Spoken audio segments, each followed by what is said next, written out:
High school had finally ended. It was a bittersweet moment. Hugs, promises to stay in touch, and the realization that life was about to change forever. My friends and I, Jake, Ryan, Matt, and I, wanted to make the upcoming weekend unforgettable. Ryan suggested a road trip to a secluded forest about an hour away. Excitement buzzed through us as we packed the car with food, camping gear, and, of course, plenty of drinks. When we arrived at the main campsite, it was packed with other campers.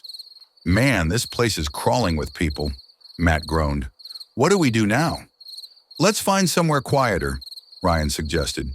We all agreed, and I turned the car back onto the road, driving deeper into the forest. After 15 minutes, we spotted a narrow, unmarked trail with a half-broken sign reading, "Black Hollow Woods, camp at your own risk." The words sent a slight chill down my spine, but none of us wanted to be the one to chicken out. We took the trail. The deeper we went, the more unsettling it became. Tall trees loomed over us, and the silence felt unnatural. After a while, we found a perfect clearing. Matt and Ryan set up the tent while Jake and I gathered firewood. The humid air and overcast sky forced us to stay inside the tent, joking and drinking. Everything was fine until Ryan suddenly stopped laughing. "Did you hear that?" We all froze. A crunching sound, as if someone was walking nearby. I poked my head out of the tent, but the forest was empty. "Dude, you're drunk," I laughed, though something about the silence outside felt off. By 3 p.m., the sky cleared, and we decided to explore before it got dark. Jake and I left the campsite while Matt and Ryan stayed behind to prepare dinner. As we wandered, the air felt heavier, the trees eerily still. "I don't think anyone else is out here," Jake murmured. The deeper we went, the more unnatural it felt. Then faintly in the distance, music played, an old crackling tune, like from an ancient radio. "Tell me you hear that," I whispered. "Yeah, it's coming from there." Jake pointed toward a barely visible path to our left.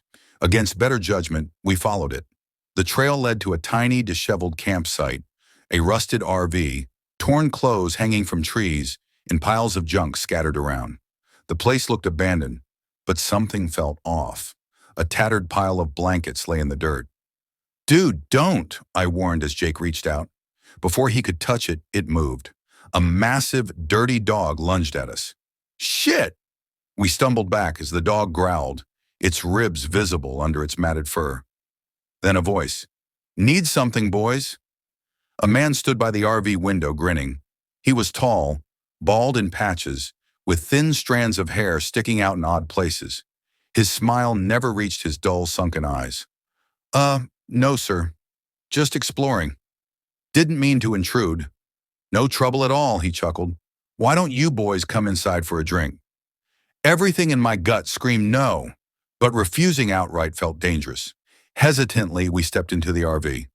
The smell hit first, a mix of sweat, old wood, and something rotten. The walls were covered in disturbing magazine cutouts, and a shiny, pristine hunting knife lay on the bed, the only clean thing in the entire van. "Gotta be careful," the man muttered, seeing us eye it. "Bad people out here, you know?" His laugh was dry, humorless. "So, how long have you been out here?" Jake asked cautiously. "Longer than you've been alive," he smirked. Then as he handed us warm, unlabeled bottles, his expression darkened. "Hey, how many of you are there?" "4," I answered automatically. The man's eyes flickered. He muttered under his breath, barely audible. "4? No, that's too many. I could maybe hide 2. But 4? That's messy. One might get away. Too much work." My blood ran cold. "What?" I asked, forcing a smile. He blinked, then grinned as if nothing had happened. Nothing. Just talking to myself. You boys should get back before dark." We didn't need to be told twice. As soon as we left, we ran. That night, I barely slept. The man's murmurs echoed in my head. The next morning, we packed up and left without a word. Weeks later, curiosity got the better of me. I looked up missing persons reports in that area. My stomach dropped. 3 boys. Same forest, never found. The water was still, reflecting the moon like a fractured mirror. I stood there, my flashlight casting a weak beam across the rippling surface. Then, movement. Something or someone slipped beneath the water before I could focus on it. My heart pounded. Was that a person?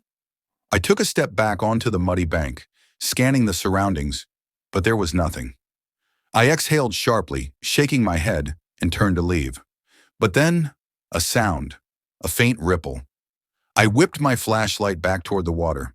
It flickered once, twice, then died. Damn it, I muttered, smacking the metal casing. The light was gone, and that's when the whistling began, a slow, high-pitched tune echoing from somewhere in the mist. My breath hitched as an overwhelming sense of unease washed over me. Hello? My voice felt small against the vast, fog-covered creek. If you're trying to mess with me, it's not funny. The only response was the whistling, and then movement, a disturbance in the water. Whatever was in there was swimming toward me, fast. The water churned violently as if something was charging straight at the shore. I stumbled back, heart hammering. Who's there? My voice cracked with fear. The thing beneath the water reached the bank, and the moment it did, everything stopped.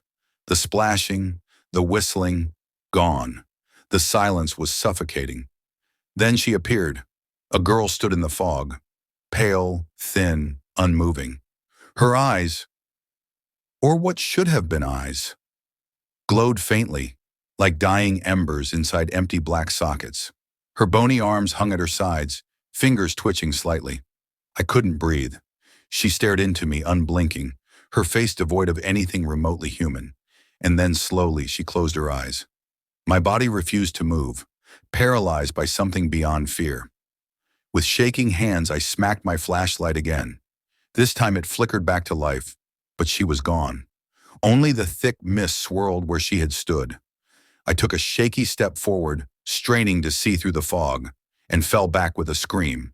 She was floating above me, 4 feet off the ground, her mouth stretched impossibly wide, her glowing sockets expanding as if to consume me whole. And then came the sound, a terrible droning buzz. As it grew louder, flies began pouring from her mouth, writhing and swarming like a living, breathing wave of decay. They crawled over me, their tiny legs skittering across my skin, filling my ears, my nose. I ran. I don't remember grabbing my things, only that I sprinted through the trees, crashing through the underbrush like a wounded animal. I don't know how I got to my car, but the next thing I remember was peeling away, the roar of my engine drowning out the memory of that sound. As I glanced back at Blackwater Creek, I saw her dancing. Her long matted hair swayed as she spun in circles, arms wide, laughing, a high, hollow sound that carried across the night air. The fog curled around her like living hands, pulling her in, swallowing her whole. I didn't stop until I reached a gas station miles away. The old man behind the counter saw the terror on my face before I could speak. "You saw her, didn't you?" he asked. My throat was too dry to answer. He nodded, as if he already knew. Years ago, they found Clara's body in that creek. Her face was wrong, frozen in a silent scream. And the flies, he trailed off, shaking his head. They say she still waits for someone to join her. I never went back. It was a warm Saturday night when I first met him. Let's call him Jake. We had been talking for a few days, and he told me he went to the same college as me, getting my number from a mutual friend. His texts were casual yet charming, and when he mentioned that he was nearby and wanted to meet, I didn't think twice. I was alone, craving company, so I sent him my location. Within 10 minutes, he walked into the cafe. Jake was tall, handsome, and looked exactly like his pictures. A rare green flag. I waved at him and he smiled, sliding into the seat across from me. We hit it off immediately. His jokes made me laugh, and within 20 minutes, we were holding hands like teenagers. It was almost surreal how easy it felt to be around him. After dinner, he suggested a drive. He had this black pickup truck, a gift from his dad, and the idea of cruising under the city lights felt too tempting to refuse. We drove around aimlessly, talking about everything and nothing, until he suddenly pulled over beneath a large tree on a deserted road. "You ever been night hiking?" he asked casually. I chuckled. "Not really. I mean, I love hiking, but at night? Sounds creepy." "Nah, it's peaceful," he said, nodding toward the back seat. I always keep my gear with me." Sure enough, there was a large rucksack resting in the back. He mentioned forgetting his flashlight but assured me that the moonlight was enough to navigate. It didn't seem like a big deal, so I agreed. I trusted him. As we ventured deeper into the woods, the atmosphere shifted. The rustling leaves, distant hoots of owls, and scattered fireflies painted an eerie yet beautiful scene. But the deeper we went, the more unsettling it became. The darkness felt thicker, pressing against us. I decided to turn on my phone's flashlight. That's when his hand clamped onto my wrist. "Shh," Jake whispered, his face serious. My heart skipped a beat. "Stay quiet." "What?" I barely managed to say, my voice trembling. He pulled me behind a tree, covering my mouth with his hand. That's when I heard it, a faint snap in the distance. Jake's breathing grew shallow as he stared toward the bushes ahead. My pulse pounded in my ears. "Jake," I whispered, "what's happening?" His lips barely moved. "There's someone behind that bush." My blood ran cold. "Stay still," he murmured. "If I say run, run." The footsteps grew closer. Crunch, crunch, the sound of twigs snapping under heavy boots. And then, the glint of something metallic in the moonlight. A knife. My stomach twisted into knots. My legs tensed, ready to sprint. The air was thick with tension. And then, the footsteps broke into a run. "Run!" Jake shoved me forward, and I bolted. Branches clawed at my arms, the uneven ground tripping me at every step. I could hear him running behind me until he wasn't. A loud thud, a painful scream. "Jake!" I turned to see him sprawled on the ground. Without thinking, I rushed back, adrenaline surging through me. He had twisted his ankle, but I yanked him up, dragging him forward. We stumbled, crashed, and nearly fell again. But we never stopped, not until we reached the truck. Jake slammed the doors shut, locking them instantly.